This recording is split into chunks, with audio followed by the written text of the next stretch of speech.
conceptos que emitieron en su momento Pierre Bourdieu, Peter Berger y Thomas Luckmann, para establecer puntos de encuentro y desencuentro entre los abordajes teóricos de Pierre Bourdieu, Peter Berger, Thomas Luckmann en relación con las categorías de la racionalización, praxis, sentido común e interacción social.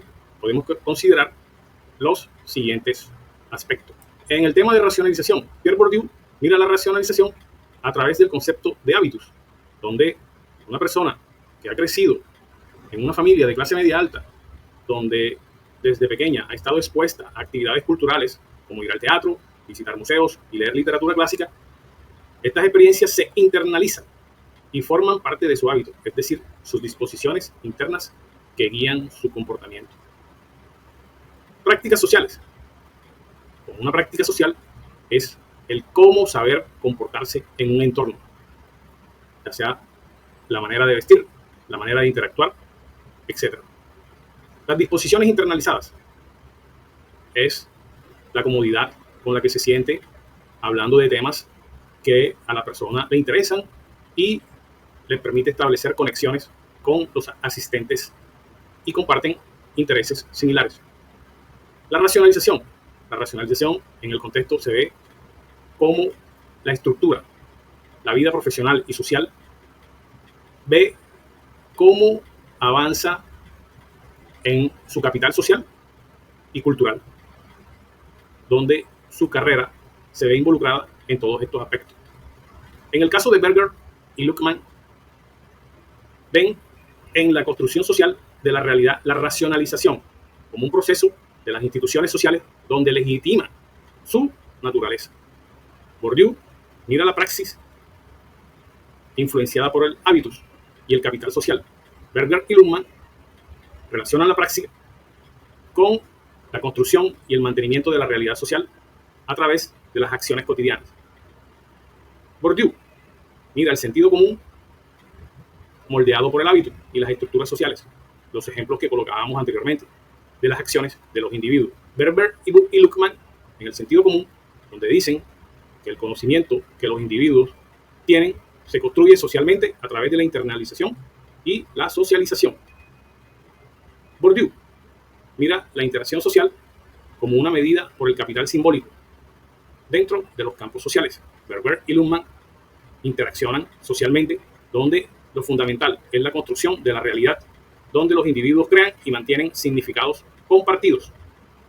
Los puntos de encuentro que vemos entre ambos enfoques, tanto Bourdieu como Berger y Luckmann, ven las actividades que están profundamente influenciadas con los contextos sociales y culturales, y los puntos de desencuentro y que no están de acuerdo, donde ellos se enfocan con disposiciones internalizadas, como el hábitus y la estructura de las prácticas en las instituciones sociales, donde las legitiman y las naturalizan.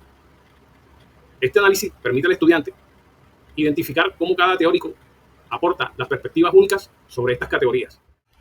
Hola, hoy estaré hablando sobre las estructuras de la realidad desde Pierre Bourdieu y hablaré de 3 conceptos claves, que es hábitus, campo y capital. Bueno, empecemos en concreto que decía del hábitus Bourdieu, y pues él dice que son estructuras estructuradas dispuestas a funcionar como estructuras estructurantes, esquemas de percepción, evaluación y acción, ayudando a generar y organizar prácticas sociales, percepciones y representaciones, y pues que son disposiciones durables y transferibles. ¿A qué se refería Pierre Bourdieu con esto? Que nosotros estamos sujetos a esas estructuras sociales, a estas realidades sociales. Nosotros hacemos estos hábitos dependiendo pues de nuestro contexto. Nosotros tomamos puntos de referencia para realizar o ver nuestra realidad y realizar acciones de acuerdo a esas estructuras. Por otro lado, pues decía que es lo social hecho cuerpo. Siguiendo con el tema, tenemos el campo social. Pues en esos campos son sistemas de fuerzas que entran en conflicto, donde se dan luchas por la definición y apropiación de diversos tipos de capital. Y pues entonces la sociedad es un campo de relaciones de fuerza, en donde encontramos la capital, como acabo de mencionar, y esa capital Bourdieu la retoma de Karl Marx. Sin embargo, pues él analiza desde un punto distinto, del de Karl Marx, y pues para él esa capital tiene que ver con la idea del posicionamiento que tenga el sujeto dentro de un campo social. Entonces, entre los tipos de capital encontramos 4 tipos, iniciando con capital económico, pues que es la obtención de recursos que permiten obtener bienes y servicios. La capital social, red de conexiones y relaciones que puede llegar a generar un sujeto dentro del campo social. El capital cultural no solo apunta a esos saberes de conocimiento, sino nosotros cómo validamos ese conocimiento. Y por último, el capital simbólico, que son estructuras de posiciones, prestigio y reconocimiento, cuyas relaciones evidencian un cierto tipo de dominación y de dependencia. Como ejemplo, tengo que un diseñador de moda ha trabajado con marcas reconocidas. Ese es un capital simbólico. Tiene experiencias de educación en diseño. Experiencia y educación en diseño, ese sería el capital cultural, y cuenta con buenos contactos en la industria capital, que sería capital social. Y pues este diseñador, ¿qué pasa con él? Tiene un hábitos adaptado al campo de la moda, lo que le facilita anticipar las tendencias y posicionarse mejor. Continuando con lo relacionado en cuanto a la realidad social, o en este caso la sociedad como realidad, Berger y Luhmann, desde 2 esferas, prácticamente podría decirse, dan a conocer un análisis sobre una realidad objetiva y una realidad subjetiva, la primera basada en cuanto a la externalización y la segunda relacionada con la internacionalización, ¿vale? Eso que tiene que ver con los símbolos, los sentidos, imágenes, discursos, etc. Pero también hacen referencia en cuanto a eso a una socialización desde un ámbito primario y un ámbito secundario, ¿vale? Ese ámbito primario tiene que ver con los primeros años y el contexto social más cercano. De la misma manera, nos puede marcar nuestras experiencias, cómo nos pueden marcar esas experiencias de nuestra niñez, sobre quiénes somos como sujetos. En cuanto a la parte de la socialización secundaria, pasamos a otro sector de la sociedad. Empieza a interactuar el individuo en otros espacios, en otro mundo social, nuevos roles, nuevas costumbres, otros sectores e instituciones de la realidad. Asimismo, consideran que el sujeto siempre está en construcción constante, ¿vale?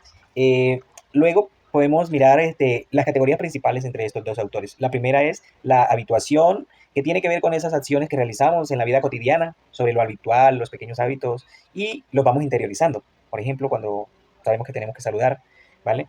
El segundo proceso o categoría tiene que ver con la institucionalización, ¿vale? Tiene que ver con ese proceso dentro de la sociedad, lo que hemos aprendido, las rutinas, cómo las voy apropiando a mi sentido común, ¿vale? Esa tercera categoría tiene que ver con la tipificación, son aquellas etiquetas que dan origen a los procesos de institucionalización recíprocos. El cuarto proceso tiene que ver con la objetivación, ¿sí? Refiere a la realidad que se nos impone en este mundo que está afuera, ¿listo? Esos que nos obligan a actuar de cierta manera. Y el quinto proceso tiene que ver con la legitimación. ¿A qué hace referencia la legitimación? Tiene que ver con las experiencias y justificaciones acerca del mundo, ¿sí? Y esta tiene 4 momentos. Esos momentos son, el primer momento, incipientes, tiene que ver con los interrogantes. El segundo momento, proposición teórica, tiene que ver con la traducción oral, leyendas, los dichos, las historias que utilizamos para comunicarnos. El tercer momento tiene que ver con las teorías explicativas, entender cada uno de esos conceptos. Y el cuarto momento tiene que ver con los universos simbólicos. Esos universos simbólicos son los significados culturales y las tradiciones, ¿vale? Todo esto nos hace entender por qué el mundo social es como es.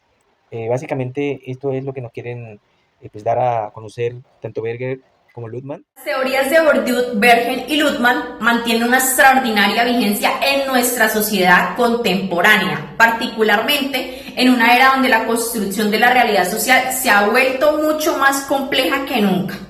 En primer lugar, es fundamental reconocer cómo estos autores han proporcionado herramientas teóricas invaluables para comprender la forma en que la realidad social se construye y reproduce.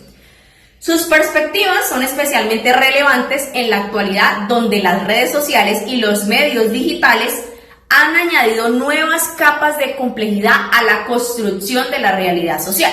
Por ejemplo, algunas redes sociales actúan como nuevos campos bordianos, con sus propias reglas y formas de capital social y cultural. La vigencia de estas teorías se manifiestan claramente en nuestro contexto social inmediato.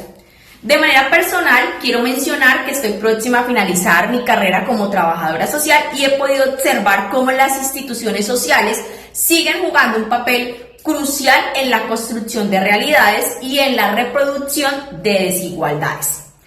Sin embargo, también he sido testigo de cómo la comprensión de estas dinámicas sociales puede convertirse en una herramienta de transformación social.